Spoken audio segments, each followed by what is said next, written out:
요즘 인공지능 AI가 정말 어디에나 있죠? 특히 학교 교실 안으로까지 성큼 들어왔습니다. 그러다 보니 이런 질문이 나올 수밖에 없는데요. 과연 학생들이 과제를 할 때 AI를 써도 괜찮을까요?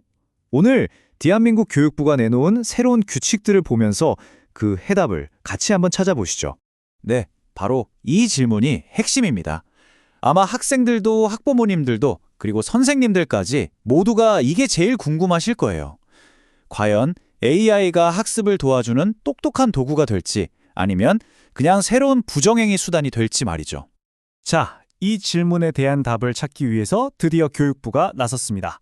최근에 학생들의 평가에서 공정성과 신뢰도를 지키기 위한 새로운 가이드라인을 발표했는데요. 오늘 우리가 자세히 들여다볼 내용이 바로 이겁니다.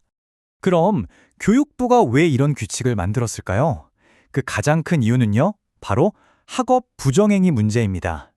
AI가 써준 글이나 풀어준 답을 그대로 자기 것인 양 제출하는 경우가 생기면서 기존 평가 방식으로는 학생의 진짜 실력을 알기가 너무 어려워진 거죠. 근데 그렇다고 해서 AI 절대 쓰지 마 이렇게 무조건 막는 게 목표는 아니에요. 사실 더 중요한 목표가 따로 있습니다. 부정행위는 당연히 막아야 하지만 학생들이 앞으로 AI를 안전하고 또 교육적으로 잘 활용하는 방법을 배우도록 이끌어주는 것. 그러니까 통제가 아니라 올바른 방향을 제시하는 게 핵심인 거죠. 그래서 교육부가 내놓은 공식적인 해결책, 이름이 좀 긴데요. 바로 수행평가 시 인공지능 활용 관리망안이라는 겁니다. 여기에는 아주 중요한 5가지 핵심 원칙이 담겨 있습니다. 네, 바로 이 5가지입니다. 하나씩 짚어보면 첫째, AI를 어디까지 써도 되는지 그 범위를 딱 정하고요. 둘째, 만약 썼다면 나 이렇게 썼어요 하고 과정을 꼭 밝히게 하는 거죠. 그리고 당연히 학생들에게 올바른 사용법을 교육하고 AI 시대에 맞게 평가 방식 자체를 새롭게 바꾸고 마지막으로 민감한 개인정보는 철저히 보호하는 겁니다. 자, 이 슬라이드가 진짜 중요합니다.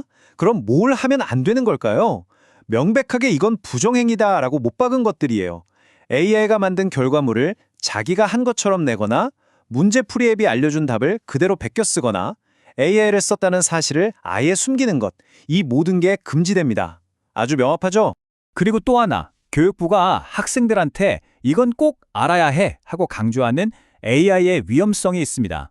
바로 환각, 영어로는 hallucination이라고 부르는 현상인데요. 이게 뭐냐면 AI가 너무나도 그럴듯하게 마치 사실인 것처럼 가짜 정보를 만들어내는 걸 말해요.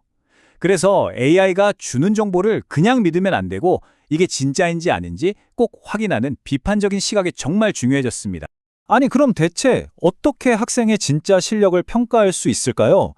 그 해답은 바로 과정에 있습니다. 최종 결과물만 딱 보는 게 아니고요. 수업 시간 내내 교사가 학생이 뭘 하는지, 어떻게 문제를 해결해 나가는지를 직접 지켜보고 평가하는 거죠. 자, 이론적인 얘기는 이쯤 하고요. 이제 이게 실제 교실에선 어떻게 적용되는지 아주 구체적인 사례를 하나 같이 보시죠. 한 중학교 국어 수업에서 정보를 전달하는 글쓰기 프로젝트를 한다고 생각해 봅시다. 이 타임라인을 한번 보세요. 총 8차시짜리 프로젝트가 한눈에 들어오죠. 여기서 제일 중요한 건요, AI를 써도 되는 단계랑 쓰면 안 되는 단계가 아주 명확하게 나뉘어 있다는 점이에요. 예를 들어 처음 기초를 배울 때나 나중에 직접 개요를 짜고 글을 쓸 때는 AI 금지. 왜냐하면 이건 학생 스스로 해야 하는 핵심 단계니까요. 그런데 아이디어를 막 낼 때나 친구들하고 피드백을 주고받을 때처럼 창의성이 필요할 땐 보조도구로 쓸 수 있게 열어두는 거죠. 특히 이 아이디어 구상 단계가 정말 재밌어요. 그냥 AI야 아이디어 좀 줘 이게 아니에요. 내가 어떤 질문, 그러니까 프롬프트를 입력했는지, 그리고 AI가 준 여러 아이디어 중에서 왜 이걸 골랐고 저건 버렸는지 그 이유까지 다 적어야 합니다. AI를 그냥 따라하는 게 아니라 AI랑 같이 생각하는 법을 배우는 거죠. 바로 이 기록지가 그 과정을 보여주는 건데요. 학생들은 AI 활용 기록지라는 걸 써야 해요. 내가 뭘 물어봤는지, AI가 뭐라고 답했는지, 그리고 내가 그 답을 어떻게 비판적으로 받아들여서 활용했는지를 꼼꼼하게 다 남겨야 하는 겁니다. 투명성이 핵심인 거죠. 그리고 대망의 마지막 단계, 최종 글은요, 어떤 외부 도움도 받을 수 없게 모든 전자기기 없이 교실에서 선생님이 딱 지켜보는 가운데 써야 합니다. 이렇게 해야 이 결과물이 온전히 학생 자기 생각과 노력으로 만들어졌다는 걸 증명할 수 있으니까요. 자, 지금까지 본 규칙들이 단순히 부정행위 막자, 이게 전부가 아니에요. 사실 훨씬 더 큰 그림을 보고 있는 겁니다. 바로 우리 학생들이 앞으로 AI와 함께 살아갈 미래를 제대로 준비시키는 거죠. 교육부 관계자의 이 말이 이 모든 걸 빡 요약해 주는 것 같아요.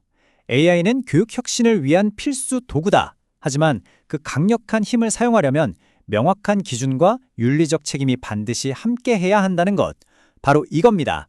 결국 이 모든 노력의 최종 목표는요, 바로 이거예요. 정답을 빨리 찾는 능력보다 더 중요한 거요. 정보를 비판적으로 보고 디지털 도구를 똑똑하고 윤리적으로 사용하며 다른 사람과 책임감 있게 소통하는 능력. 이게 바로 진짜 미래에 필요한 역량이라는 거죠. 결국 교육부는 AI를 무작정 막는 대신 현명하게 쓰는 법을 가르치는 쪽을 택한 겁니다.